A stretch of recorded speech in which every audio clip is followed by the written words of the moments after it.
The Hotel episod 22. Di episod kali ini akan ada 5 perkara yang akan terjadi. Perkara pertama adalah Raisa terjumpa dengan bekas pensyarahnya di kedai makan. Raisa menceritakan perkara ini kepada Sean. Raisa bingung kerana sekarang pensyarahnya tahu dia masih hidup. Raisa takut kalau pensyarahnya pergi bertanya kepada Umairah dan bagi tahu yang Raisa masih hidup.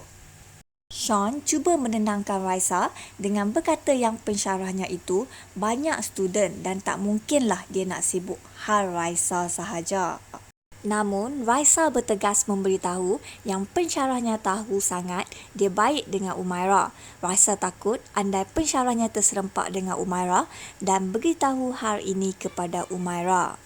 Sean seakan dapat mengetahui apa yang Raisa fikir, lalu bertanya, "Raisa, awak takkan buat bukan-bukan kan dekat lecturer tu?" tanya Sean. Raisa mula tersenyum lebar. "Awak rasa?" tanya Raisa kepada Sean sambil tersenyum nakal. Otaknya ligat memikirkan sesuatu. Perkara kedua yang akan jadi adalah Fihani akan berkenalan dengan Umar secara kebetulan. Pada hari itu, Fihani terlupa bawa cash dan oleh kerana Fihani hanya membawa kad, dia terpaksa memberitahu yang dia akan bayar selepas pergi mengambil cash money di ATM. Dan Umar yang mendengar tentang masalah Fihani cepat-cepat menghulurkan pertolongan. "You tak ada cash ke? Saya boleh bayarkan," kata Umar. Umar terus menghulurkan kad banknya kepada cashier tersebut.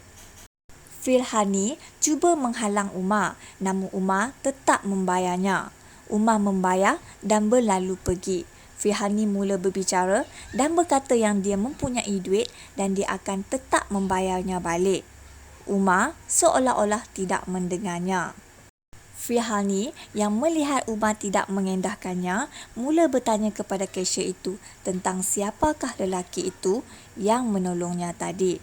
Fihani kini sudah mengetahui nama Umar. Perkara ketiga yang akan jadi juga adalah Alman semakin rapat dengan Masha dan mulai cemburu dengan Masha bila ada lelaki yang cuba mendekati Masha.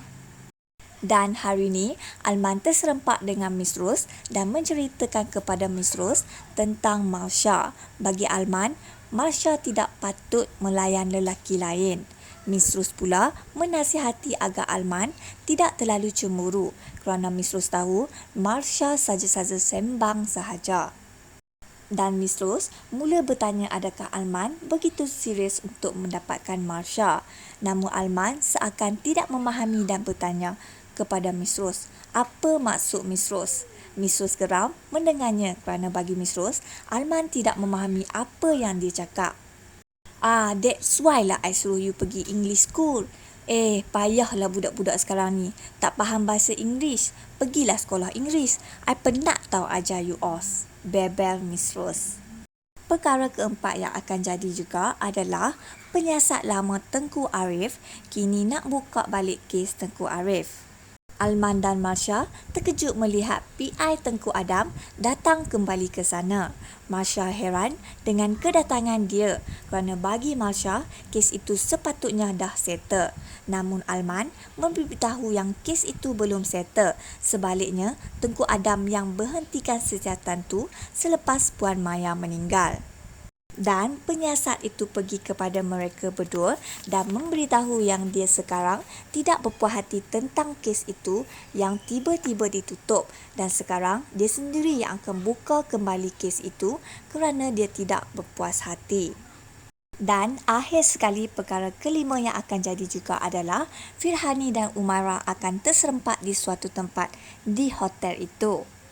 Dan Fihani akan menegur Umairah yang nampaknya agak kelihatan down. Fihani juga akan memberitahu kepada Umairah tentang yang dia pernah berhutang Umar. Belum sempat Fihani menceritakan tentang hutang Umar, tiba-tiba ada seorang lelaki menghampiri mereka. "Cik Umairah, do you still remember me?" tanya penyiasat itu. Apa akan jadi pada episod kali ini? So, jangan lupa saksikan malam ini.